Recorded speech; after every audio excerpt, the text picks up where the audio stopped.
Hello everyone, आई वायु में आपका स्वागत है। 1997 में जीन कैलमेट नाम की एक महिला का निधन करीब 122 वर्ष और 164 दिनों की उम्र में ये हो गया, जिसके बाद वह इतिहास में सबसे ज़्यादा समय जीने वाली व्यक्ति बन गई, जिससे उस समय के करोड़पति ने किसी को भी $1 मिलियन देने का वादा कर दिया जो उस महिला का रिकॉर्ड तोड़ सके। लेकिन रियलिटी में इस उम्र या उससे आगे रहना एक ऐसा कारनामा है जो बहुत कम लोगों के ही साथ हो सकता है, जिसकी संभावना ना के बराबर है। और इसका कारण यह है कि इंसानों का शरीर एक्सट्रीम एजिंग या अत्यधिक उम्र के लिए नहीं बना होता, जिससे हमारी शारीरिक क्षमता लगभग 90 वर्षों तक की ही होती है। पर उम्र बढ़ने का वास्तव में क्या मतलब होता है और किस तरह हमारे जिंदा रहने पर यह शरीर के एफर्ट्स को न्यूट्रल कर देता है, ये वास्तविक में हम अपने सहज ज्ञान से जानते हैं कि उम्र का बढ़ना कैसे होता है। जैसे कि यह कुछ लोगों के लिए यंग होना होता है तो वहीं कुछ लोगों के लिए ओल्ड होना।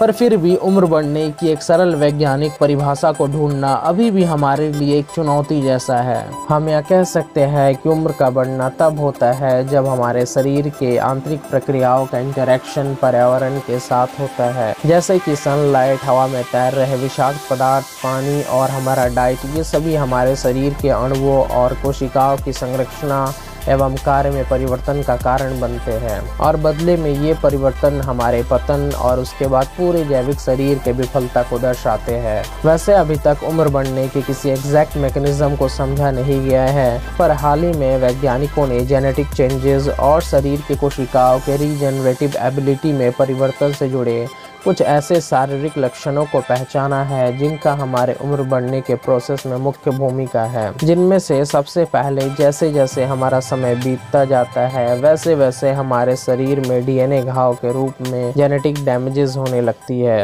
ये नेचुरली तब होते हैं जब हमारे डीएनए रेप्लिकेट करते हैं। इससे मेनली नॉन डिवाइडिंग सेल्स में माइटोकॉन्ड्रिया अंग प्रभावित होता है।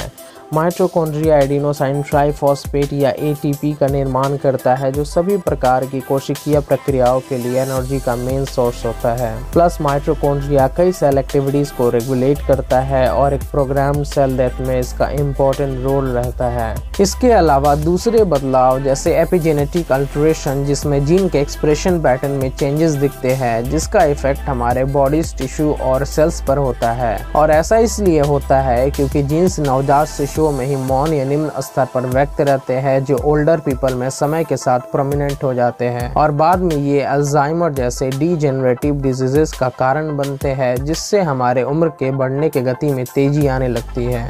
यहाँ तक कि अगर हम इन सभी जेनेटिक चेंजेस से बच भी जाए तब भी हमारे खुद की कोशिकाएं हमें नहीं बचा सकते। तो सच्चाई यह है कि जैसे जैसे हमारा एज बढ़ता जाता है वैसे ही कोशिकाओं का विभाजन भी धीमा होने लगता है।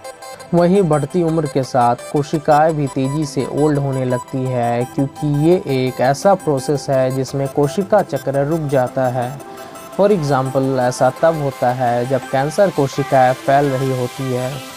वहीं हमारे एजिंग के प्रोसेस में स्टेम सेल्स का भी इम्पोर्टेंस होता है, जो मेनली कई ऊतकों में पाए जाते हैं।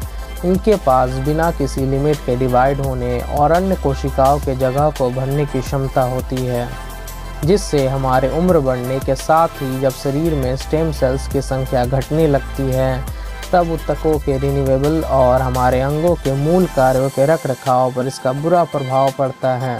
अन्य परिवर्तन कोशिकाओं के ठीक से काम करने की क्षमता के इर्द गिर्द घूमते रहते हैं, जिससे जब ये पुराने होने लगते हैं तब ये प्रोटीन्स का क्वालिटी कंट्रोल करने में असक्षम हो जाते हैं। इससे डैमेज्ड और पोटेंशियली टॉक्सिक न्यूट्रिएंट्स का संचय होने लगता है, जो अत्यधिक मेटाबॉलिक एक्टिविटीज़ के लिए उत्तरदायी होते हैं, जो उनके लिए घातक होता है। इससे इंटरसेलुलर कम्युनिकेशन भी धीमा हो जाता है और अंततः शरीर की फंक्शनल एबिलिटी भी कम हो जाती है। सो वर्तमान में उम्र बढ़ने के पीछे ऐसे कई कारण हैं जिन्हें हम पूरी तरह से नहीं समझ पाए। पर डोंट वरी, अभी रिसेंटली ही वैज्ञानिकों ने एक स्टडी में पाया कि टीलोमियर्स के साइज़ को 20% तक इंक्रीज़ किया जा सकता है, यानी किसी भी व्यक्ति की उम्र को लगभग 25 वर्षों तक बढ़ाया जा सकता है। तो 122 वर्ष के इंस्पिरेशन के शुरुआत के साथ अभी हम कुछ नहीं कह सकते कि हमारा क्यूरियोसिटी हमें कहाँ लेकर जाएगा, तो फ्रेंड्स, आज के लिए इस वीडियो में इतना ही। फिर मिलते हैं हम अपने अगले वीडियो में ऐसे ही इंटरेस्टिंग साइंटिफिक फैक्ट्स के साथ। तब तक आप हमारे चैनल के साथ जुड़े रहने के लिए इसे सब्सक्राइब ज़रूर कर दीजिएगा और आगे के अपडेट्स के लिए नोटिफिकेशन बेल को दबाना मत भूलिएगा।